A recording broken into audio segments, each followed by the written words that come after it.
Friends, जीत IAS के online platform पे आपका स्वागत है। थोड़ा सा एक सजेशन मैं देना चाहूँगा आप लोगों को। ये मेंस की क्लास है आप लोगों की, लोअर पीसीएस मेंस और अपर पीसीएस मेंस। देखिए, हिस्ट्री की जो लेखन शैली है ये किसी भी सब्जेक्ट की दोनों में एक जैसी है। फ़र्क इतना है कि लोअर पीसीएस में जो क्वेश्चन पूछे जाते हैं वो 25 वर्ड्स और 100 वर्ड्स में होते हैं। अगर हम अपर पीसीएस की बात करते हैं वह 20 वर्ड्स में होते हैं, 2 मार्क्स का एक क्वेश्चन, और उसमें 50 वर्ड्स का एक 5 मार्क्स का क्वेश्चन होता है, 125 वर्ड्स का 8 मार्क्स का होता है और 250 वर्ड्स का 16 मार्क्स का होता है। तो बेसिकली जैसे आपकी ऑनलाइन चाहे लोअर पीसीएस हो या अपर पीसीएस हो, उनकी जो क्लास चल रही है, जिस तरीके से मैं यहाँ पर डिस्कस कर रहा हूँ, आप डिक्टो बिल्कुल उसी तरीके से आंसर राइटिंग करते हैं। या टेस्ट सीरीज भी चल रही है, तो टेस्ट सीरीज में तो कई बार ये भी देखा गया है कि जब हम कॉपी निकालते हैं, 5 स्टूडेंट 10 स्टूडेंट्स की कंटिन्यू जो कॉपी प्रिंटर से निकाल के आपकी चेक करते हैं यहाँ पर, तो सबका बिल्कुल सेम होता है। कई बार लगता है कि बच्चों ने चीटिंग की है, और ऐसा नहीं है। एक्सपर्ट बता भी देता है किस चीज़ को टिप के लिखा है, तो ऐसा नहीं करना है। जब आप टेस्ट सीरीज भी देते हैं तो 3 आवर का पेपर होता है, कंटिन्यू 3 घंटे अपने घर में बैठिए और आपका फ़ोन भी उस समय ऑफ होना चाहिए। ठीक, आपकी जो ओरिजिनलिटी है वो क्लियर सामने आनी चाहिए। आपके कॉपी में मार्किंग भी हम करते हैं।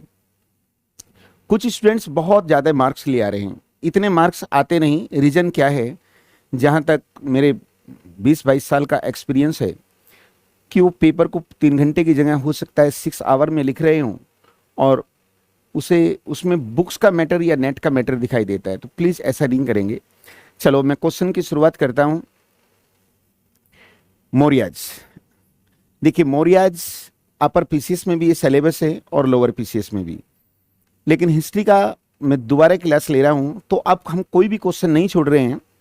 पहले लोअर पीसीएस के पॉइंट ऑफ व्यू से क्लास डिस्कस की गई थी, अब जो ये क्लास की जा रही है ये अपर पीसीएस के पॉइंट ऑफ व्यू से क्लास की जा रही है। चूंकि अपर पीसीएस में 39 क्वेश्चन होते हैं, तो सिलेबस के किसी भी हिस्से को इग्नोर नहीं किया जा सकता। आप में कई स्टूडेंट्स ऐसे भी होंगे जिसका अपर पीसीएस में सिलेक्शन होगा, तो आपका हिस्ट्री ऑलरेडी यहीं से तैयार मिलेगा। तो स्टूडेंट्स देखिए, अब मैं क्वेश्चन, आपका एक कमेंट भी मैं देख लूँगा, मुकेश उनियाल जी का अभी आया है। तो मौर्याज डायनेस्टी में हमने एक ही टॉपिक डिस्कस किया था कि मौर्यों की जो फॉरेन पॉलिसी थी उसको आपको उस पर 100 वर्ड्स लिखना था। तो मौर्यों की विदेश नीति अगर आप बुक्स में देखेंगे तो बुक्स में तो प्रॉपर नहीं मिलेगी वो, तो आपको इमेजिन करना है कि मौर्याज डायनेस्टी का संबंध विदेशों से कैसे रहा। तो देखिए, विदेश नीति की अगर बात करें, पहली शुरुआत चंद्रगुप्त मौर्य से होती है, जो कल हमने डिस्कस किया, क्योंकि उसके दरबार में मेगस्थनीज आया था। ऐसे ही बिंदुसार की बात करते हैं तो डायमेकस आया था। अशोक की बात करते हैं तो डायोनिसियस आया था। अशोक के 13th एडिक्ट में हमें 5 यूनानी राजाओं के नाम भी आते हैं, तो इसका मतलब यह है कि उन यूनानी राजाओं से उसके संबंध थे।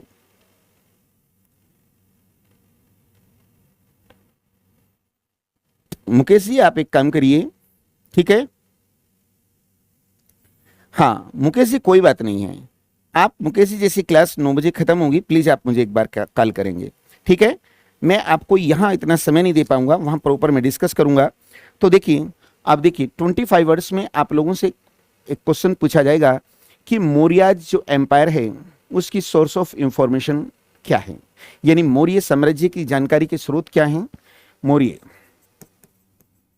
जो साम्राज्य है, इसकी सोर्स ऑफ इंफॉर्मेशन यानी कि जानकारी के स्रोतों की चर्चा करें, स्रोतों की चर्चा करें। स्टूडेंट्स देखिए, इस क्वेश्चन को आप चाहें तो 25 वर्ड्स में भी लिख सकते हैं और चाहे तो इसे आप 100 वर्ड्स में भी लिख सकते हैं, लेकिन वर्ड लिमिट का आपको ध्यान रखना है। तो यहाँ पर जो मेन कंटेंट्स हैं आप उसी को लिखेंगे। तो देखिए, अगर इसके जानकारी के स्रोतों की बात की जाए तो देखिए, कौटिल्य का अर्थशास्त्र जानकारी देता है। कौटिल्य का अर्थशास्त्र जानकारी देता है, इसके साथ साथ यदि हम विदेशी विवरण की बात करते हैं, यदि हम विदेशी विवरण की बात करें, विदेशी विवरण, तो इसमें हम मेगास्थनीज की इंडिका की बात कर सकते हैं। इंडिका, इसके अतिरिक्त अशोक के एडिक्ट यानी अभिलेख भी जानकारी देते हैं, अभिलेख। इसके साथ साथ कुछ अन्य जानकारी के स्रोत हैं, जैसे विशाखदत्त है, विशाखदत्त की मुद्रा राक्षस, ठीक, मुद्रा राक्षस आदि से हमें जानकारी मिलती है। देखिए, चूंकि वर्ड लिमिट के अकॉर्डिंग आपको लिखना है, तो जो मेन कंटेंट्स हैं हमने वो यहाँ पर दे दिए। इसके अतिरिक्त वैसे तो क्षेमेंद्र की व्रत कथा मंजरी भी जानकारी देती है ना। हेमचंद्र की पुस्तक परिशिष्ट वर्मन भी जानकारी देती है, और सोमदेव का कथित सरिसागर भी है। कुछ दीपवंश, बौद्ध वंश भी हैं, दीपवंश, महावंश है ना, उनसे भी जानकारी मिलती है। लेकिन वर्ड लिमिट का ध्यान रखते हुए हमें यहीं पर ब्रेक देना होगा। अब मैं नेक्स्ट क्वेश्चन लेकर आया हूं, कलिंग युद्ध। देखिए, कलिंग युद्ध पे आपको 25 वर्ड्स पे लिखना है। कलिंग युद्ध। तो देखिए, कलिंग युद्ध 25 वर्ड्स में, अगर अपर पीसीएस मेंस लिख रहे हैं तो उसमें 50 वर्ड्स में भी क्वेश्चन पूछा जा सकता है। तो कलिंग युद्ध के ऊपर लिखना है। चूंकि जो शॉर्ट क्वेश्चन होते हैं उसमें हमें भूमिका नहीं बनानी होती, नहीं तो 25 वर्ड्स भूमिका बनाने में हो जाते हैं, और जो कंटेंट्स आप लिखना चाहते हैं वो छूट जाता है। तो इस पे आपको जब मार्किंग होती है उस पे एक नेगेटिव इफेक्ट पड़ता है।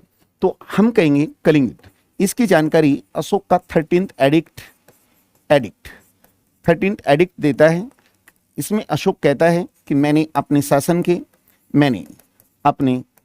के 8वें वर्ष, देखिए, अशोक गद्दी पर 269 बीसी में बैठा था, -8 यानी 261 बीसी में, 1 बीसी में। कलिंग का एक राजा था, कलिंग का राजा, और राजा का नाम था नंदराज को पराजित किया। तो कलिंग के राजा का नाम क्या है? नंदराज। उसे पराजित किया, तो इसमें उसकी हार हुई, अशोक की जीत हुई। अशोक कहता है कि इसमें लाखों लोग मारे गए, लाखों की तादाद में घायल हुए, और लाखों को बंदी बनाया गया। कि जब मैंने इस दर्दनाक अशोक ने दृश्य देखा तो वो दुखी हुआ, और अब उसने युद्ध न करने का निर्णय ले लिया।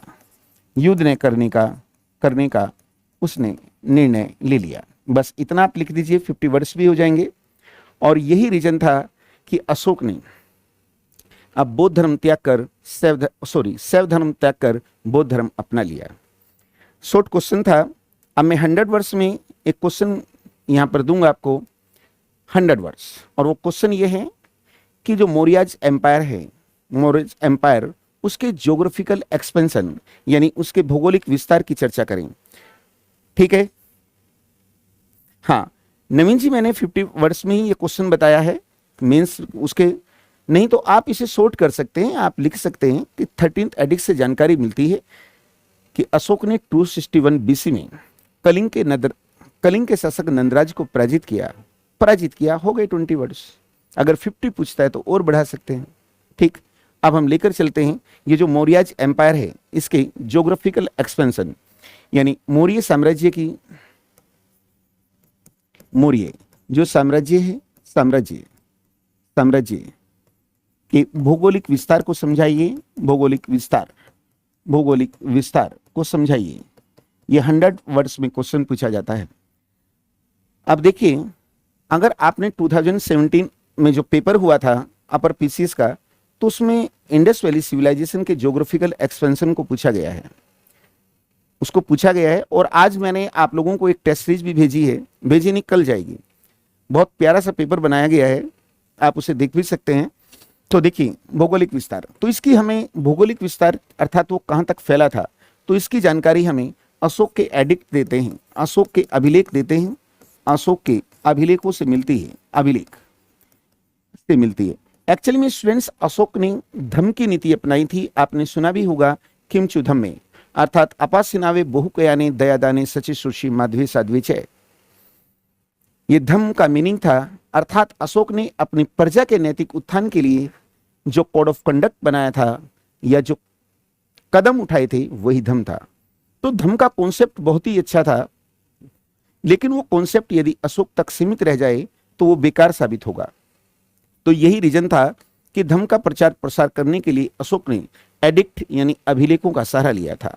तो हम कह सकते हैं अभिलेख लिखवाए, तो ये जो अभिलेख हैं, अभिलेख ये जहां से भी मिले हैं, जहां जहां से मिले वहीं तक मौर्य साम्राज्य फैला था, मौर्य साम्राज्य फैला था। तो स्टूडेंट्स, इस तरीके के जो क्वेश्चन होते हैं उसमें आप डायग्राम भी दे सकते हैं। तो ये जो हमारा भारत है, भारत देखिए, ज्योग्राफिकल एक्सपेंशन का मतलब होता है स्टूडेंट्स, ये आज हमारा भारत है। अगर पूछा जाए इसके भौगोलिक विस्तार को बताइए तो नॉर्थ में कश्मीर है और साउथ में तमिलनाडु, केरल नहीं है, प्रॉपर साउथ में तमिलनाडु, इधर गुजरात की बात कर सकते हैं और इधर अरुणाचल प्रदेश की। तो मौर्याज एम्पायर जो है उसमें कहां कहां से अशोक के अभिलेख मिले, सारे जो अभिलेख हैं एडिक्ट वो देने की आवश्यकता नहीं है। चूंकि हमें ज्योग्राफिकल एक्सपेंशन को देना है तो हमें आउटर शो करना होगा। तो अशोक के दो अभिलेख ऐसे हैं जो अफगानिस्तान से मिले हैं, यानी लगमान, और एक का नाम है सिर ए कुना। तो देखिए ये दोनों कहां से मिले हैं, अफगानिस्तान यहां तक फैला था। दो अभिलेख उसके ऐसे हैं, दो शिलालेख ऐसे हैं रॉक एडिक्ट जो पाकिस्तान से मिले हैं। एक नाम है यहां पर सांबाजगढ़ी और एक का नाम है मानसेरा यहां से। अब देखिए यहां का एरिया मुझे देने की जरूरत नहीं है, कश्मीर, क्योंकि कश्मीर में श्रीनगर अशोक ने बसाया है तो ऑब्वियसली होगा। राजस्थान में भाबरू मिला है, उसको देने की जरूरत नहीं है। गुजरात में गिरनार मिला है, महाराष्ट्र में सोपारा मिला है, उसकी देने की आवश्यकता नहीं है। लेकिन ध्यान रखना स्टूडेंट्स, एक टॉपिक मैंने अभी तक डिस्कस नहीं किया आपके साथ, वो है संगम एज। संगम एज में हम 3 डायनेस्टी को पढ़ते हैं। यहां पर चेर हैं, यहां पांडे हैं और ये चोल हैं। तो ये मौर्यों के पैरेलल हैं। ये अशोक या मौर्यों के एम्पायर में नहीं थे, क्योंकि अशोक अपने सेकंड एडिक्ट में कहता है कि मैंने दक्षिण के जो राज्य हैं चोल, पांडे, चेर, केरल पुत्र, सारीपुत्र, मैंने वहां पर हॉस्पिटल खुलवाए। तो उन राज्यों के नाम गिनाता है, वो अशोक के एम्पायर में नहीं है। लेकिन यहां पर अब थोड़ा सा याद कीजिए, थोड़ा सा पीछे आ जाते हैं। ये कर्नाटक का जो श्रवणबेलगोला पहाड़ी है, आप याद कीजिए, जब चंद्रगुप्त मौर्य शासन कर रहे थे तो उस समय एक जैन संघ का अध्यक्ष था स्थूलभद्र, उस समय, ठीक है, जैन धर्म का केंद्र था पाटलिपुत्र। तो जब वहां अकाल पड़ा तो एक बौद्ध भिक्षु भद्रबाहु के नेतृत्व में कुछ बौद्ध भिक्षु और चंद्रगुप्त मौर्य यहां पर चले आए यहाँ और तपस्या शुरू की, और यहीं पर चंद्रगुप्त मौर्य संलेखना को प्राप्त हुआ। तो यहाँ पर इतिहासकारों का मानना है कि चंद्रगुप्त मौर्य अपने ही एम्पायर में आया होगा। तो यहाँ तक फैला है। अगर यहाँ की बात करते हैं तो आंध्र प्रदेश में उसका एक एडिक्ट मिला है, उसका नाम है एरागुड़ी। आंध्र प्रदेश ये कर्नूल डिस्ट्रिक्ट में है, ये उसके राज्य में था। देखिए भारतीय इतिहास में सबसे बड़े साम्राज्य की यदि बात करते हैं तो वो अशोक का था। मौर्यों में भी सबसे बड़ा अशोक का है, क्योंकि उसने कलिंग को जीतकर मौर्य डायनेस्टी का हिस्सा बनाया था। अगर दिल्ली सल्तनत की बात करते हैं तो एमबीटी का है और मुगलों में औरंगजेब का। तो अशोक के 2 एडिक्ट ऐसे हैं जो कलिंग से भी मिले हैं। एक का नाम धोली और एक का नाम जोगढ़ है, यहां से मिले हैं। अगर बंगाल की बात करते हैं तो महास्थान से मिला है, महास्थान।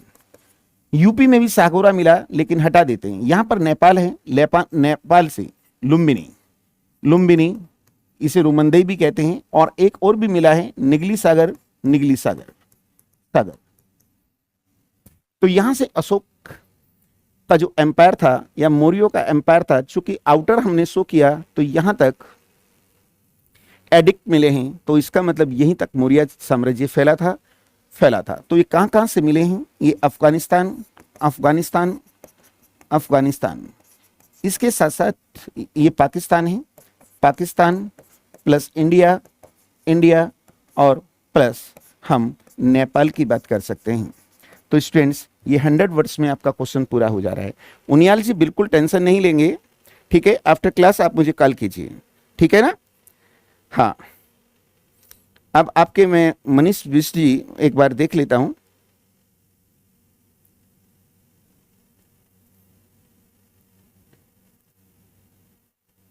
हाँ, श्रीलंका में अशोक का साम्राज्य नहीं था, बिल्कुल नहीं था। थोड़ा सा क्लियर कर देता हूं। एक मौर्याज एम्पायर की इंफॉर्मेशन देने के लिए एक सिंहल अनुश्रुति लिखी गई है, बौद्ध ग्रंथ है। सिंहल का मतलब श्रीलंका का इसमें इतिहास है। अशोक के पैरेलल वहां का एक शासक तिष्य होता था, उसकी उपाधि भी देवनाम प्रिय थी। उसने भी दाराफस से प्रभावित होकर इस उपाधि को धारण किया था अशोक की तरह, ठीक है। उसके पास अशोक ने पुत्र महेंद्र और पुत्री संमित्रा को भी भेजा था, लेकिन श्रीलंका में अशोक का राज्य नहीं था, ठीक। स्टूडेंट्स देखिए, शॉर्ट क्वेश्चन है। जहां भी आपको चेंज करना होता है तो आप पैराग्राफ चेंज कर दीजिए, हेडिंग वगैरह की इसमें आवश्यकता नहीं है। अब मैं यहां पर लेकर चलता हूं एक क्वेश्चन, बहुत ही प्यारा सा क्वेश्चन है, और इस तरीके के क्वेश्चन यदि हम मेंस में टच करते हैं तो बहुत अच्छे मार्क्स मिलते हैं। एक क्वेश्चन आता है, उस क्वेश्चन को आप जितना छोटा करें, छोटा कर सकते हैं, बड़ा भी कर सकते हैं। उनियाल जी विशेष तौर से आपके लिए और अपर में भी काम आएगा। वो क्वेश्चन ये है, क्वेश्चन कि अशोक के जो एडिक्ट हैं, अशोक के अभिलेख, अशोक के जो अभिलेख हैं, अभिलेख पढ़ने में उसकी आत्मकथा जैसे लगते हैं, उसकी आत्मकथा जैसे लगते हैं।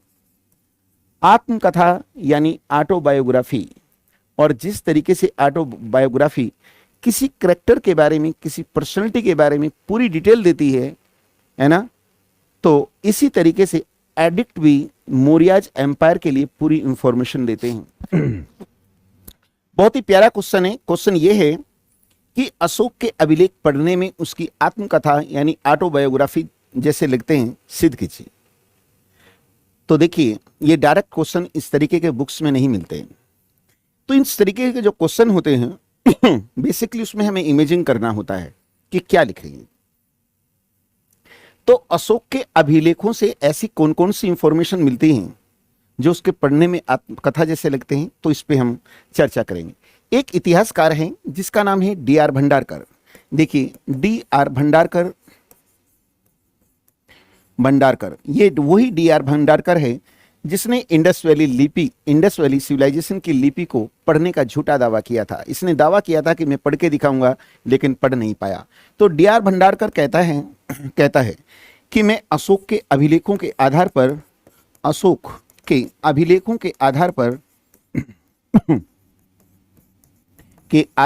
पर मौर्यों का इतिहास लिख दूंगा, मौर्यों का इतिहास लिख दूंगा। तो स्टूडेंट्स, जब ये इतना बड़ा दावा कर रहा है कि अशोक के जो एडिक्ट हैं मैं उसी के आधार पर लिख दूंगा, तो इसका मतलब जब इतिहास लिख देगा तो ये बहुत ही ज्यादा डिटेल देते हैं।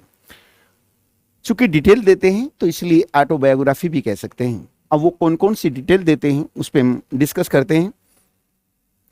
बहुत ही ध्यान के साथ समझना है, क्वेश्चन अभी आपके तैयार हो जाएगा। देखिए, अशोक के दो एडिक्ट ऐसे हैं, यहां पर लगमान और सिरेकुना, मान और कुना यहां पर है। दो पाकिस्तान में हैं, एक का नाम शाहबाज गढ़ी, एक का नाम मानसेरा। इन्हीं की बात करेंगे जो मेन है। एक राजस्थान से मिला है जिसका नाम भाबरू। स्टूडेंट्स, ये भाबरू जो है इसमें 3 शब्द लिखे हैं और एक शब्द है बुद्ध, धम और एक है संघ। इसी तरीके से यूपी में एक शाहगोरा है, देखिए जो शाहगोरा है ये कॉपर एडिक्ट है, यानी तांबे की प्लेट पर लिखा है, ताम्रपत्र लिखे। एक इसी तरीके से बंगाल से महास्थान मिला है और महास्थान बंगाल में है। तो देखिए, इन दोनों में अशोक ये कहता है कि मैं दुर्भिक्ष के समय में यानी जब अकाल पड़ता है तो उस समय मैं अन्न दान करता हूँ, अन्न दान करता हूँ, दान करने की। एक लुम्बिनी से मिला है, लुम्बिनी, लुम्बिनी। तो इसमें अशोक कहता है मैंने यहाँ का जो टैक्स था ये 1/6 से घटाकर 1/8 कर दिया। एक निगली सागर है, निगली सागर या निगलीवा भी कहते हैं, ये भी नेपाल में है। स्टूडेंट्स देखिए, ये जो दोनों आप देख रहे हैं इनकी जो स्क्रिप्ट है, देखिए अशोक के अभिलेखों की जो लिपि थी ब्रह्मी, खरुष्टी, आर्मीक और ग्रीक थी। प्लीज कोऑपरेट कीजिए और बहुत अच्छे से आपको समझना है। अशोक एडिक्ट के माध्यम से, अभिलेखों के माध्यम से धर्म का प्रचार प्रसार कर रहा है। तो जब हम प्रचार प्रसार करेंगे तो ऑब्वियसली हमें क्या करना होगा, हमें ऐसी स्क्रिप्ट को यूज करना होगा जिससे वहां के लोग समझते हों। अगर मुझे उत्तराखंड के अंदर GIS का प्रचार प्रसार करना है तो मुझे हिंदी का सहारा लेना चाहिए, क्योंकि नॉर्थ इंडिया के जो 9 स्टेट हैं वहाँ हिंदी बोली जाती है। 100% रेस्पॉन्स मिलेगा। अगर मैं इंग्लिश में लिखवाऊंगा तो 25 वर्ड्स मिलेगा, ठीक। मलयालम में लिखवाऊंगा तो 0% मिलेगा। तो आप इमेजिन कीजिए, थोड़ा सा पीछे आइए, चूंकि हिस्ट्री को हम कोरिलेट करके ही पढ़ सकते हैं। जब सिकंदर ने 326 BC में भारत पर आक्रमण किया था तो 323 BC में जब सिकंदर भारत से जाता है तो उसने नॉर्थ वेस्ट में निकाया और बुका फेला 2 नगर बसाए थे और वहां पर सेल्यूकस निकेटर को अपॉइंट किया था। तो देखिए ये जो दोनों हैं, दोनों जो आज अफगानिस्तान में हैं, इनकी लोकेशन, चूंकि यहां पर यूनानी लोग रहते थे तो इनकी जो स्क्रिप्ट है वो ग्रीक और आर्मीक है, ग्रीक और आर्मेइक, आर्मेइक। और ये जो स्क्रिप्ट है बेसिकली यूनान की है। अब यहां पर आइए, सिकंदर से पहले भारत पर जो पहला आक्रमण किया था वो ईरान यानी फारस, पर्शिया के हाकामनी प्रांत के लोगों ने किया था और उनका एक शासक दाराफश्त था। तो दाराफश्त ने यहाँ ईरानी राज्य की स्थापना की थी और उसके 3 अभिलेख भी हैं जो एट प्रेजेंट पाकिस्तान में हैं, बेस्तून, परसिपोलिस और नस्के रुस्तम। ये जो कहानी मैं कोरिलेट करके बता रहा हूँ इसको लिखने की जरूरत नहीं है, क्योंकि यहाँ पर ईरानी लोग बसे थे और ईरानियों की स्क्रिप्ट क्या होती थी, खरोष्टी। तो ये किस में है, खरोष्टी में। अगर नेपाल और भारत की बात करते हैं तो ये सब ब्रह्मी लिपि में है, ब्रह्मी लिपि में है, लिपि में। तो स्टूडेंट्स अब देखिए जानकारी कैसे मिलती, वहाँ कैसे हम उसे कह सकते हैं आत्मकथा। नंबर 1, इन अभिलेखों से हाँ, मौर्यों की जो स्क्रिप्ट है, लिपि की जानकारी मिलती है, की जानकारी मिलती है, जानकारी। दूसरी इंफॉर्मेशन ये है, ये एडिक्ट जहां जहां से मिले हैं वहीं तक मौर्य साम्राज्य फैला था, अर्थात मौर्यों के भौगोलिक विस्तार की जानकारी मिलती है। इनसे मिल रही है ना, तो हम कह सकते हैं इससे मौर्यों के भौगोलिक विस्तार, भौगोलिक विस्तार, भौगोलिक विस्तार की जानकारी मिल रही है, विस्तार की जानकारी भी मिल रही है। अब स्टूडेंट्स देखिए, चूंकि उत्तराखंड PCS में जो मेंस का पेपर होता है वो बच्चों वाला पेपर है, अभी भी बहुत बड़े क्वेश्चन नहीं होते। यही क्वेश्चन यदि UPSC में लिखना होता तो 60 मार्क्स और 600 वर्ड्स का क्वेश्चन होता, तो बहुत हम खुल के क्वेश्चन लिख सकते थे। तो यहाँ शब्द सीमा का ध्यान रखना है। अच्छा बात ये बताइए, ये जो दोनों अभिलेख हैं इसमें अशोक कहता है कि मैं अकाल के समय अन्नदान करता हूं। तो इसका मतलब क्या है, अशोक का वेलफेयर कॉन्सेप्ट है। तो इससे हम ये भी कह सकते हैं कि ये इनके कल्याणकारी राज्य की जानकारी मिलती है, राज्य की जानकारी मिलती है, जानकारी मिलती है। चौथी इंफॉर्मेशन लेते हैं, जैसे भाबरू है, इसमें बुद्ध धम्म संघ शब्द आया है। तो ये अशोक का अशोक के बौद्ध धर्म होने का प्रमाण है। अशोक बौद्ध धर्म का फॉलोवर है, होने की जानकारी देती है, कि जानकारी मिलती है। अब देखिए, अगर हम लुम्बिनी की बात करते हैं जहां महात्मा बुद्ध का जन्म हुआ था, तो अशोक कहता है कि मैंने वहां का जो टैक्स रेट 1/6 से घटाकर 1/8 कर दिया।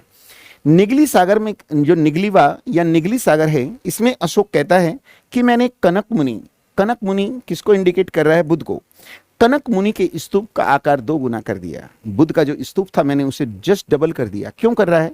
क्योंकि वो बौद्ध धर्म में सिंपैथी रखता है। ये बौद्ध धर्म में सिंपैथी रखता है, इसलिए टैक्स रेट कम कर रहा है ना। तो टैक्स रेट कम कर रहा है, अर्थात अशोक की एक तो धर्म की जानकारी भी मिल रही है कि वो बौद्ध धर्म का फॉलोअर है, और अशोक की इकोनॉमिक पॉलिसी यानी अशोक की आर्थिक नीति की जानकारी मिलती है। यानी लुम्बिनी क्या करता है? अशोक की आर्थिक नीति की जानकारी मिलती है, जानकारी। अब स्टूडेंट्स देखिए, प्रीलिम में एक शब्द पढ़ा हुआ कि अशोक ने बिहार में जो बराबर की पहाड़ी है वहां आजीवक धर्म को 4 गुहाएं, केव, CAVE, गुहा या गुफा दान दी थी। आपने सुना भी होगा कि कर्ण चोपर, लोमहर्ष, विष झोपड़ी और सुदामा। तो अशोक बौद्ध धर्म का फॉलोअर है, लेकिन वो जो डोनेट कर रहा है वो अन्य धर्म को कर रहा है। तो ये अशोक के सेकुलर होने का प्रमाण है, अर्थात ये सेकुलर यानी धर्म सहिष्णु थे, इसकी जानकारी भी मिलती है। नेक्स्ट लेकर चलते हैं, जो 13th एडिक्ट है, इससे अशोक के कलिंग युद्ध की जानकारी मिलती है। कलिंग युद्ध की जानकारी मिलती है। अब जहां तक मैं समझता हूं कि क्वेश्चन आपका यहीं पर कंप्लीट हो गया है। अगर आपको वर्ड लिमिट बढ़ानी है, तो आप और भी कुछ दे सकते हैं, क्योंकि अशोक अपने 5वें शिलालेख में कहता है कि मैंने अपने शासन के 13वें वर्ष धम्मामात्रों की नियुक्ति की थी। तो धम्मामात्रों की नियुक्ति कर रहा है जो प्रत्येक 5वें वर्ष राज्य का दौरा करते थे। तो इससे क्या हो रहा है? अशोक ने केवल मौर्य साम्राज्य का जो प्रशासन था, जो कौटिल्य ने बनाया था वही था, लेकिन अशोक ने एक एक्स्ट्रा पद जोड़ा था, महामात्र। ठीक, तो प्रशासन को भी इंडिकेट हो रहा है, यहां से उसकी जानकारी मिल रही है। तो आप इतना उसमें लिख दीजिए और आपका क्वेश्चन पूरा हो जाएगा। अब ये बताइए स्टूडेंट्स, क्या आपकी समझ में ये आया या नहीं? अरे हाँ, महादानी होने की यार, नवीन जी डोनेट तो कर रहा है। अब बताइए, किसी को कोई प्रॉब्लम? क्लियर हुआ? चलो कोई बात नहीं। अब यहां क्वेश्चन आप लोगों से एक बड़ा क्वेश्चन पूछा जा सकता है। चलो स्टूडेंट्स, अब हम लेकर चलते हैं अशोक का धम सुना होगा कई बार। आज मैं सुबह एक क्लास भी ले रहा था, कुछ बच्चों से मैं पूछता भी हूं, ऑफलाइन में भी कुछ क्लास चल रही थी आज, कि अशोक का धर्म क्या था। तो कहते हैं बुद्ध। कि अशोक का धर्म क्या था, वो भी कहते हैं बुद्ध। लेकिन नो, अशोक के धर्म को समझना है हमें। क्वेश्चन को मैं प्री और मेंस के पॉइंट ऑफ व्यू से लेकर चलूंगा, तभी आप उस क्वेश्चन को समझ पाएंगे। मुझे कोई जल्दी नहीं है, ध्यान रखना। जिन लोगों को जल्दी थी वो तो चले भी गए हैं, ठीक है, ध्यान से समझना। अशोक का धर्म क्या है? धम क्या है? 100 वर्ष में, या जो FRO देते हैं 250 वर्ष में, क्वेश्चन आप लोगों से पूछा जा सकता है, धम क्या है। तो अशोक को जो महान बनाया है, इसलिए नहीं कि भारतीय इतिहास में सबसे बड़ा साम्राज्य उसी का था, और यह भी रीजन नहीं है कि उसने कलिंग का एक बहुत बड़ा युद्ध जीता है। अशोक को महान जो बनाया है, अशोक के धम ने बनाया है। अशोक के धम ने अशोक को महान बना दिया। तो धम क्या है? धम को लेकर विद्वानों में हमेशा विवाद रहा है। एक विद्वान, वो फैक्ट है तो इसलिए लिखना नहीं है, आपको समझाने के तौर पे। एक फिलिट है इतिहासकार, वो कहते हैं कि ये राजधर्म था। लेकिन स्टूडेंट्स, इसे हम राजधर्म नहीं कह सकते, क्योंकि राजधर्म का मतलब होता है पूरे राज्य को, पूरे देश को इस धर्म को मानना ही होगा। लेकिन अशोक ने ऐसा कुछ नहीं किया, तो राजधर्म नहीं कह सकते। एक राधा मुखर्जी कहते हैं कि ये तो सभी धर्मों की साझी संपत्ति थी, अर्थात जितने भी धर्म हैं उनकी साझी संपत्ति का मतलब होता है कि सभी धर्मों की अच्छी अच्छी बातें ली गई थी। मैं मानता हूं ये बात ठीक है, लेकिन इसमें अशोक के कुछ अपने पर्सनल कॉन्सेप्ट भी थे। DR भंडारकर कहते हैं कि ये तो बौद्ध धर्म था, लेकिन ये भी गलत है।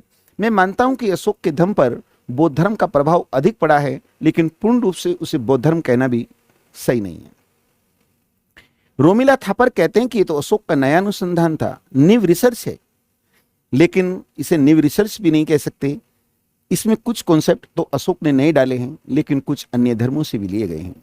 फिर अशोक अपने आप से क्वेश्चन पूछता है कि किम चु धम्मे, आखिर धम क्या है, आखिर धम क्या है।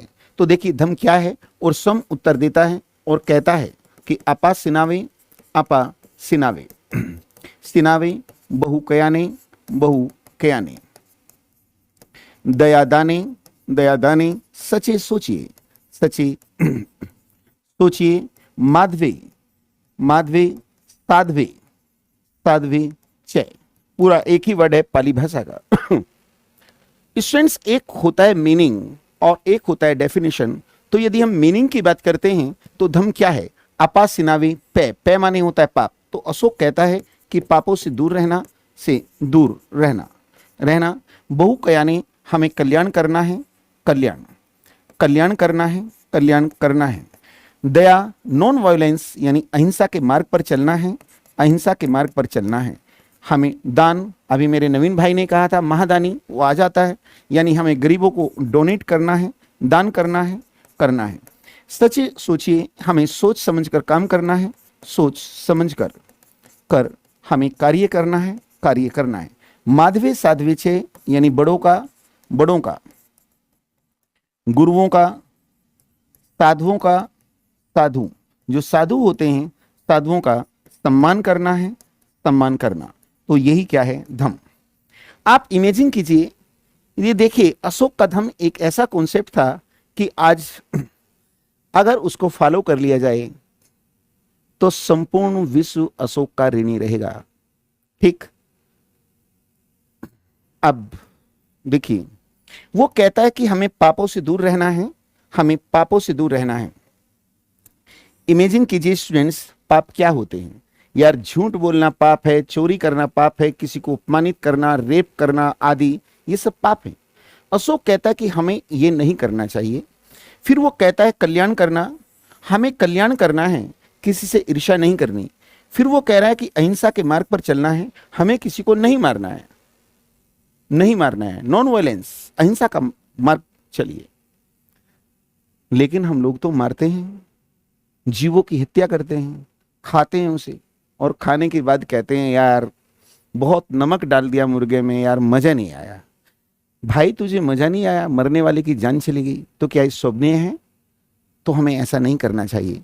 फिर वो कहता है कि दान करना है, दान करना है, अपने हिस्से का जो हम कमाते हैं उसको कुछ गरीबों को डोनेट भी करना है, सोच समझकर काम करना है, और बड़ों को हमें सम्मान देना है, बड़ों को अपमानित नहीं करना है, हमें सम्मान करना है। अब स्टूडेंट्स देखिए, अशोक में और मेरे में और आप में क्या फर्क है। जब बच्चा छोटा सा होता है तो उसे दादाजी नाना जी सब गोद में बिठा के कहते हैं कि बेटे झूठ नहीं बोलना है, पाप है, चोरी नहीं करनी है। दादा को भी सिखाया गया और पोते को भी सिखा रहे हैं, मैं भी आपको सिखा रहा हूं, और कम से कम अब तक 1000 बार लोगों को सिखा चुका हूं, लेकिन किसी ने भी मेरी बात को फॉलो नहीं किया। मुझे भी सिखाया गया था यार, मैंने भी फॉलो नहीं किया। लेकिन अशोक इसलिए महान है क्योंकि अशोक जब इस कॉन्सेप्ट को प्रजा के बीच में लाया तो अशोक की प्रजा ने अशोक के इस कॉन्सेप्ट को हृदय से स्वीकार कर लिया, इसे फॉलो किया। तो जब हृदय से स्वीकार कर लिया तो आप इमेजिन कीजिए कि इस पृथ्वी लोक पर अपराध होने बंद हो गए। जब अपराध होने बंद हो जाएंगे तो एक सुख शांति की विचारधारा आई। तो यही तो कारण था कि अशोक महान है। स्टूडेंट्स, ये क्या है, धम्म का मीनिंग है। अगर हम डेफिनेशन की बात करते हैं, परिभाषा, तो मैं ये कह सकता हूं कि अशोक ने अपनी प्रजा के, अशोक ने अपनी प्रजा के, अशोक की जो प्रजा है अपनी प्रजा के नैतिक उत्थान के लिए, नैतिक उत्थान के लिए, उत्थान के लिए जो कोड ऑफ कंडक्ट या कदम उठाए, कदम उठाए, वही धम्म है, वही धम्म है। तो स्टूडेंट्स, ये धम्म की एक डेफिनेशन हो गई है। अब क्वेश्चन, अब देखिए वर्ड लिमिट क्या है। मैं आपको पूरा कॉन्सेप्ट समझा रहा हूं, इसमें से क्या बात छोड़नी है, क्या डालनी है, इस पे आप विचार कर सकते हैं। अब अशोक का धम्म क्या है।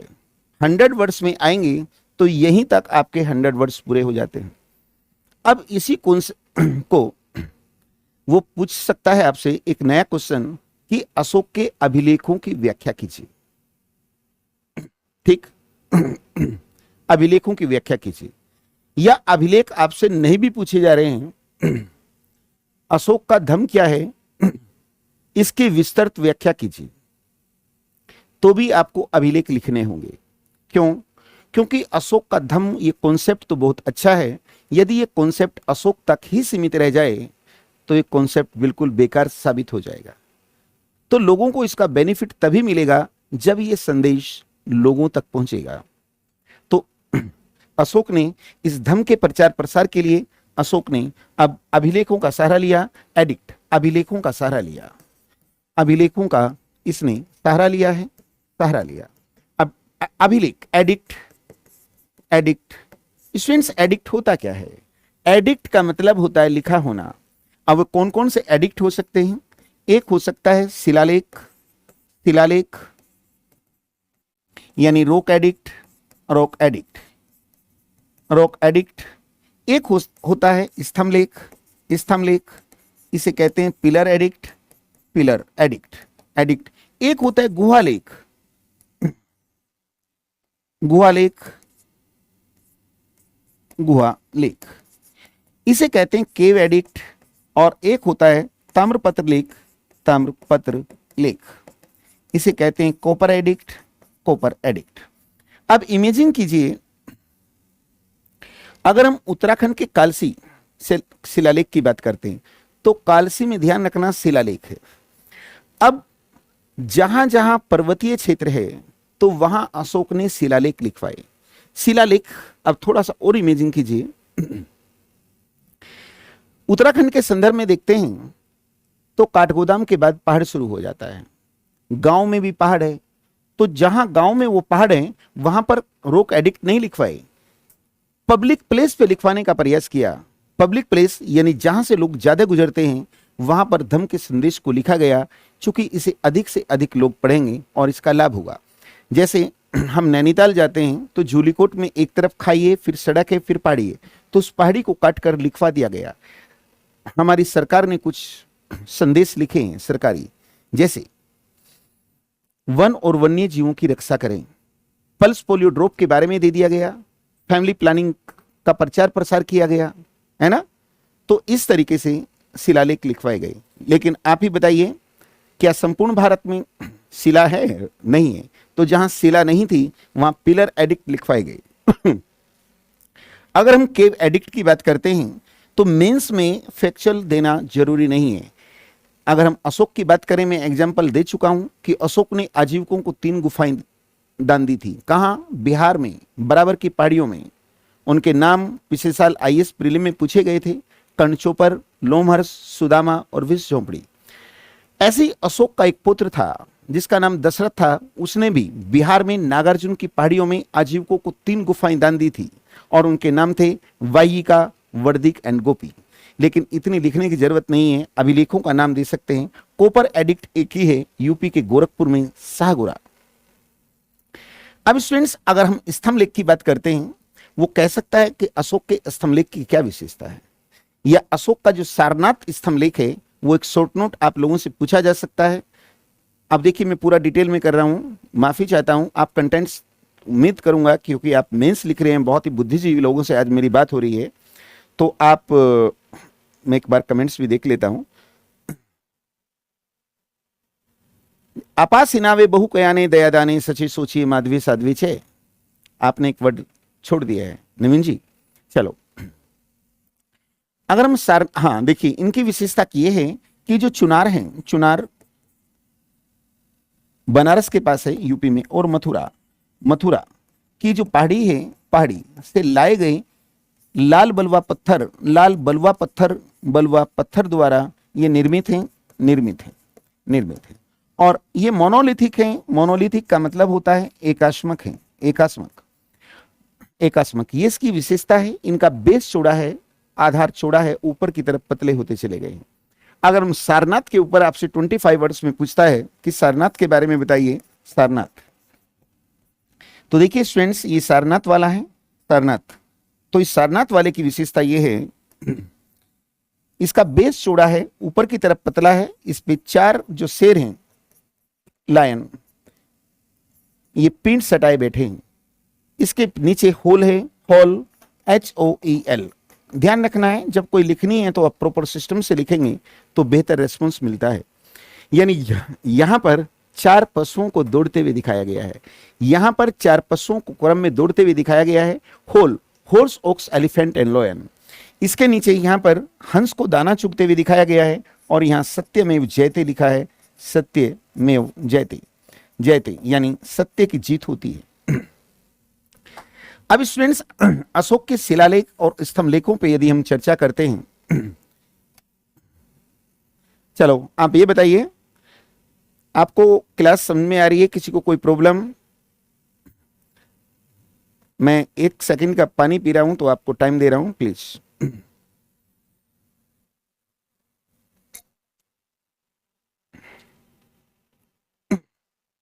चलो चलो, okay okay, thank you. Vipin ji, Arjun ji, Pushkar ji, Naveen Tiwari ji हैं, गर्व भाई हैं, ओके। और एक, चलो चलो, वेरी गुड।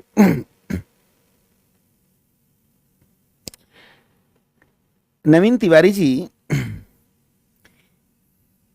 ये जो, हाँ चलो चलो चलो, हाँ चलो, आप परेशान मत होइए, बिल्कुल परेशान नहीं होना है। ये जो सिविल के एग्जाम में जो मेंस लिखते हैं, एग्जाम क्वालिफाई करना एक आर्ट होता है। चूंकि आप मेंस लिख रहे हैं, अब देखिए इस बैच में जो मेंस लिख रहे हैं, आप करीब 300 स्टूडेंट्स जीता, इसमें ऐसे हैं इस बैच से जुड़े हुए 300 स्टूडेंट्स जो मेंस लिख रहे हैं। और ये वीडियो हो सकता है कल मैं यूट्यूब पे भी डालूं, बहुत लोग भी देखेंगे। अगर मैं सारी बातें इस क्लास में डिस्कस करूंगा इतने बच्चों के साथ तो आपका टाइम बेकार हो जाएगा। तो मेरा आप लोगों से निवेदन है, कल संडे का दिन है, संडे का दिन है, जिसकी जो भी क्वारीज है आप टेलीफोनिक आप मुझे मेरे से पूछिए, तो मैं एक एक स्टूडेंट्स की जो इंडिविजुअल प्रॉब्लम होती है मैं बिल्कुल आप लोगों को कोऑपरेट करूंगा। वर्ड लिमिट को कैसे कम ज्यादा किया जाता है, अब हम कंटिन्यू करते हैं, क्योंकि टाइम का भी ध्यान रखना है। कांतपाल जी इंतजार कर रहे हैं।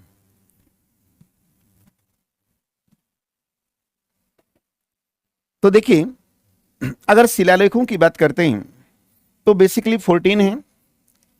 अब यार 14 लिखोगे तो बहुत बड़ा काम हो जाएगा, तो इसमें 2-4 आप लिख सकते हैं। जैसे जैसे अशोक के अभिलेखों की यदि हम बात करते हैं, अभिलेखों में शिलालेख, तो अशोक पहले शिलालेख में कहता है, मेन लिख सकते हैं, 2-3 लिख दीजिए यार, कि कल तक राज्य की रसोई में सैकड़ों पशु मारे जाते थे, आज 3 पशु मारे जाते हैं, 2 मोर और 1 मर्ग, और भविष्य में ये भी नहीं मारे जाएंगे। दूसरे शिलालेख में अशोक, देखिए दूसरे शिलालेख में अशोक दक्षिण भारत के चोल पांड्य चेर, चोल पांड्य पांड्य और चेर राज्यों के नाम गिनाता है कि मैंने यहां हॉस्पिटल खुलवाए। फिर आप तीसरा लिख सकते हैं, अशोक रज्जुक, रज्जुक, युक्त, युक्त और प्रादेशिक, प्रादेशिक जैसे अधिकारियों की जानकारी देता है। चौथा छोड़ दीजिए, भेरी घोष धमघोष में बदल गया। अब 5वां आप लिखेंगे कि अशोक कहता है कि मैंने अपने शासन के 13वें वर्ष धम महामात्रों की नियुक्ति की, धम महामात्रों की नियुक्ति की। छठे शिलालेख में कहता है, अपने प्रतिवेदकों को चेतावनी देता है, चाहे मैं घूम रहा हूं, खा रहा हूं, सो रहा हूं, जनता की जानकारियों से अवगत कराए।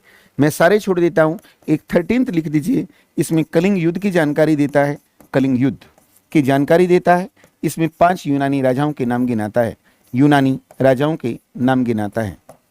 और इसमें यह भी कहता है कि सारी प्रजा मेरी संतान है, सारी प्रजा मेरी संतान है। जिस प्रकार एक माता अपने पुत्र को धायमा यानी केयर टेकर को सौंपकर निश्चिंत हो जाती है, उसी प्रकार मैंने अपनी प्रजा के ऐहिक और परलौकिक सुख के लिए धम्मामात्रों की नियुक्ति की है। चलो इतना। अब डिपेंड करता है ना कि क्वेश्चन मैं पूछ क्या रहा है, इन चीजों को मैं इसलिए करा रहा हूं कि इंडिविजुअल आप लोगों से शिलालेख भी पूछे जा सकते हैं। संख्या 14 है, लेकिन 8 अलग अलग स्थानों से मिले हैं ये शिलालेख। देखिए, 2 मिले हैं पाकिस्तान से मानसेहरा ये पेशावर डिस्ट्रिक्ट से मिला है। एक सांबाजगढ़ी है, ये हजारा डिस्ट्रिक्ट से मिला है। एक गिरनार गुजरात से मिला है। एक सोपारा महाराष्ट्र से मिला है। एक दक्षिण भारत में आ जाते हैं, आंध्र प्रदेश कुर्नूल डिस्ट्रिक्ट से एरागुड़ी मिला है। 2 कलिंग से मिले हैं, एक का नाम धोली है जो उड़ीसा के पुरी डिस्ट्रिक्ट से है, और एक जोगढ़ है जो उड़ीसा के गंजाम डिस्ट्रिक्ट से है। एक हमारे उत्तराखंड से है, काल से, देहरादून डिस्ट्रिक्ट। अब मैं अशोक के पिलर एडिक्ट पे चर्चा कर लेता हूं। अशोक के पिलर एडिक्ट पे भी चर्चा वो इसलिए कर रहा हूं, हो सकता है पिलर एडिक्ट आप लोगों से पूछे जाएं।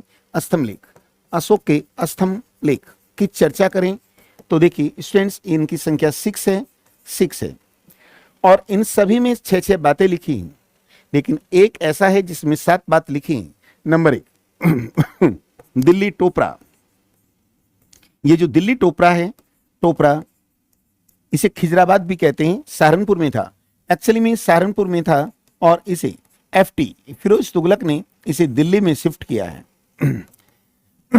इसमें 7 बातें लिखी हैं, तो इसे सप्तम अभिलेख भी कहते हैं। दूसरा आता है दिल्ली मेरठ। ये जो दिल्ली मेरठ है, इसे भी फिरोज तुगलक ने दिल्ली में शिफ्ट किया था, दिल्ली में। और तीसरा है इलाहाबाद कोसांबी।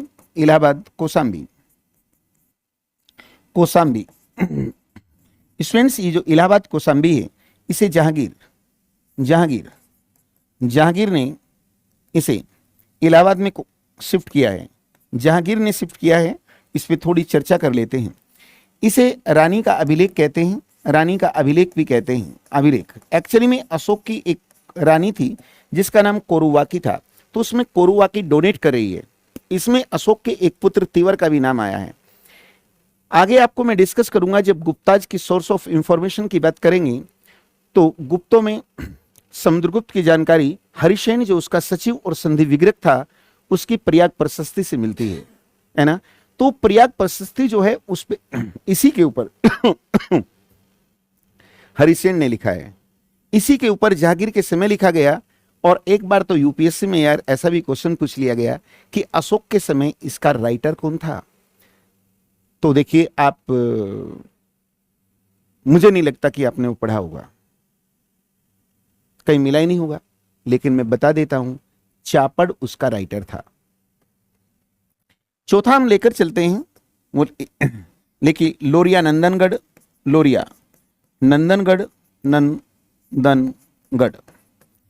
ये बिहार के चंपारण डिस्ट्रिक्ट में है। चंपारण। एक 5वां लोरिया अर्राज है, ये जो लोरिया अर्राज है, ये बिहार के चंपारण में है ये भी।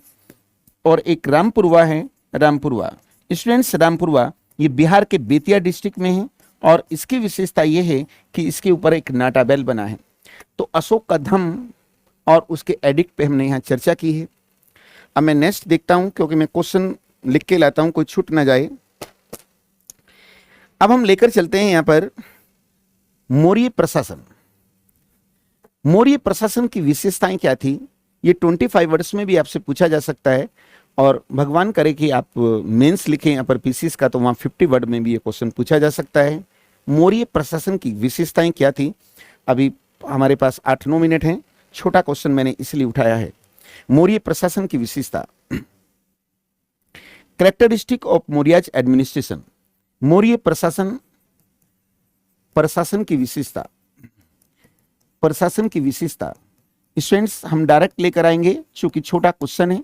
नंबर 1, मौर्य, देखिए ये भारत का पहला केंद्रीकृत राज्य था, यानी केंद्रीकृत यानी पहला है जो सेंट्रलाइज था। अब थोड़ा सा मैं पीछे लेकर चलता हूं आप लोगों को।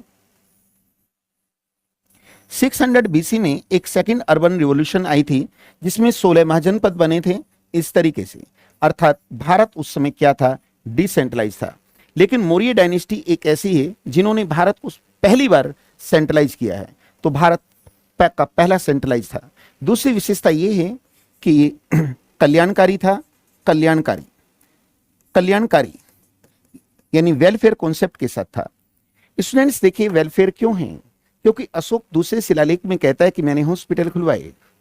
छठे शिलालेख में प्रतिवेदकों को चेतावनी देते हुए कहता है कि मैं शयन कक्ष में हूं या उद्यान में टहल रहा हूं, आदि आदि मुझे जनता की जानकारियों से अवगत कराएं। 13वें शिलालेख में कहता है अशोक कि सारी प्रजा मेरी संतान है, संतान की तरह मैं प्रेम करता हूं। ऐसे ही सागोरा की बात करते हैं और महास्थान की बात करते हैं तो वहां दुर्भिक्ष के समय अन्नदान की बात करता है, तो कल्याणकारी है। तो ये कल्याणकारी जो विचार है, सेंट्रलाइज विचार है, सेकुलर विचार है, ये हमने मौर्य साम्राज्य से ही लिया है। आईएएस में यही क्वेश्चन होता तो वो ये कहता कि मौर्य प्रशासन ने भारतीय प्रशासन को कहां तक प्रभावित किया है। तो देखिए कॉन्सेप्ट दो तरीके के होते हैं, एक पुलिस स्टेट कॉन्सेप्ट होता है और एक वेलफेयर कॉन्सेप्ट होता है। ब्रिटिश काल की बात करें तो पुलिस स्टेट कॉन्सेप्ट के साथ था, क्योंकि जलियांवाला कांड हुआ, बिना मतलब इतने लोगों की हत्या कर दी और कोई पूछने वाला नहीं था। टैक्स जमा करना है, चाहे अकाल पड़ा है, भुखमरी आई है, खुद बिको, बीबी को बेचो, बच्चों को बेचो, लेकिन टैक्स पे करना है। तो पुलिस स्टेट कॉन्सेप्ट डंडे से कम करते थे, लेकिन आज वेलफेयर कॉन्सेप्ट है। आज हमारी सरकार गर्भ से लेकर कब्र तक काम करती है। आपने देखा भी होगा, आपको ऐसे में मदद भी मिल जाएगी। दो तीन बातें बताता हूं मैं आपको यहां पर। फैमिली प्लानिंग क्या होती है, गवर्नमेंट निःशुल्क उपलब्ध करा रही है। बच्चा जब गर्भ में जाता है तो वहां से डिलीवरी तक फ्री होता है। सारी उत्तराखंड सरकार ने तो खुशियों की सवारी भी चला दी है, फ्री में जच्चा बच्चा को भेजा जाता है। इंडियन कॉन्स्टिट्यूशन का आर्टिकल 45 कहता है कि राज्य 6 वर्ष से कम आयु के बच्चों की शिक्षा और देखरेख राज्य करे। यहां 6 से पहले 14 वर्ष था, लेकिन 86 अमेंडमेंट 2002 के बाद अब 6 वर्ष आ गया है। फिर 6 to 14 year right of education free है। फिर उसके बाद बच्चा चाइल्ड लेबर से बाहर हो जाता है तो मनरेगा के माध्यम से रोजगार मिलता है, फूड सिक्योरिटी बिल के माध्यम से निःशुल्क खाना मिलता है, हॉस्पिटल फैसिलिटी मिलती है, आदि आदि, बहुत वृद्धावस्था पेंशन आदि आदि जो भी है आप सोच सकते हैं। चौथा हम इस दूसरा अब तीसरे को ले सकते हैं, ये सेकुलर है। ये धर्म सहिष्णु राज्य था, धर्म सहिष्णु, तभी तो अशोक अन्य लोगों को दान कर रहा है। चौथा, यहाँ जो ब्यूरोक्रेसी है, ब्यूरोक्रेसी जो नौकरशाह है, नौकरशाही, यहाँ अच्छे और बुरे गुणों के साथ थी, अच्छे व बुरे बुरे गुणों के साथ थी, अब ये पॉइंट क्यों, अब देखिए आपने प्री में पढ़ा होगा, ये जो बिंदुसार है, बिंदुसार के समय तक्षशिला में एक विद्रोह हुआ और उस विद्रोह को दबाने के लिए उज्जैन का राजकुमार अशोक गया था। अशोक प्रजा से पूछता है कि राजा से क्या शिकायत है, क्यों विद्रोह किया? तो प्रजा कहती है कि राजा से शिकायत नहीं, बल्कि यहाँ के वायसराय से शिकायत है। तो आज हम अपने ब्यूरोक्रेट्स को देखते हैं, ब्यूरोक्रेट देश को वही चलाते हैं तो अच्छी बात है, लेकिन उनमें रेड टेपिज्म, लाल फीताशाही देखने को मिलती है तो एक बुरी बात है। आप पूजा सिंघल आजकल छाई हुई भी है, पता ही होगा कितना करप्शन किया है और डिक्टेटरशिप। अगर आप में कोई उसका रिश्तेदार हो तो माफी चाहता हूं, लेकिन मीडिया पे तो लोग देख ही रहे हैं। इसके साथ साथ, अरे यार मैं चेंज कर देता हूं, एक दो बातें हो रही। यहां पर जो गुप्तचर प्रणाली थी, गुप्तचर प्रणाली की अगर हम बात करते हैं, ये बहुत ही प्रभावशाली थी। प्रभावशाली गुप्तचर यानी स्पाई सिस्टम, आपने नाम भी सुना होगा, इनके एडमिनिस्ट्रेशन में डिस्कस करूंगा। ठीक, गुप्तचर प्रणाली कौटिल्य के अर्थशास्त्र में गुण पुरुष किया कहा गया है। स्टूडेंट्स, समय सीमा समाप्त हुई, इसलिए आज की क्लास यहीं तक रहेगी। ठीक है,